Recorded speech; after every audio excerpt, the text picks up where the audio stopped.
चवनि था सेवा में, पंगत में, भोजन कराइण में, प्रसाद बाटण में कॾहिं बि भुली करे बि भेदभाव न करणु खपे। जेको प्रसाद विराहे हीअं विराहे उनखे कंहिंजी शकल अखियुनि में न अचणु खपे। सभिनि जे लाइ समान उहो प्रसाद विराहे। चओ हरे राम। प्रसाद बाटण वारे जा सेवा करण जी वॾी महिमा आहे, वॾा गुण आहिनि, पर भेदभाव करण जो वरी वॾो पाप बि आहे। यादि रखिजो, कॾहिं बि भेदभाव न करे, हिक ई दृष्टिअ सां सभिनि खे प्रसाद विराहे।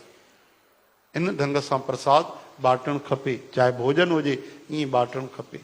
अक्सर असां वेंदा आहियूं त माण्हू जीअं विहारींदा आहिनि, सभिनि खे बढ़िया हिकु केलो विराईंदा, मूंखे ठका करे तुरंत 2 केला ॾींदा आहिनि। मां 2 छो था ॾियो? ही तव्हां खणी वेंदो न तव्हां? मां न ईअं न कयो, सभिनि खे हिकु था ॾियो त मूंखे बि हिकु ई मिलणु खपे, मूंखे 2 छो ॾींदव? चओ हरे राम, हरे कृष्ण। कंहिंसां बि भेदभाव न, सम्यक बिल्कुलु सही जेकी माप आहे, जेको मापदंड आहे, सभिनि खे समान प्रसाद विराइणु खपे। इहो सेवादारियुनि खे पंहिंजे दिलि ते नोटिस रखणु खपे, हा न? ईअं न आहे ग़रीब आहे वीचारो कोई त हुनखे हट भईया खण हिकिड़ो केलो ॾेई जा, थोरो सो हिकु पूड़ी ॾेई करे निकिर, ऐं ॿियनि सभिनि खे 4-4 पूड़ियूं थी हलनि पियूं। न बिल्कुलु ग़लति आहे। बल्कि ईअं थी थो सघे कोई ग़रीब आहे भूखो आहे त हुनखे भले तव्हां डबल ॾेई छॾियो, कोई घुरे थो पियो, अधिकारी आहे न, उहो पाप न आहे।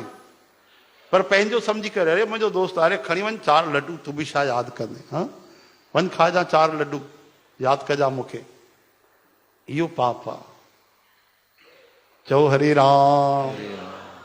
पंहिंजो पराओ कुझु न हुजे सेवादारीअ जे लाइ, सभु भॻवानु श्याम सुंदर जे रूप में हिक ई दृष्टिअ में रखी करे प्रसाद बाटणु खपे।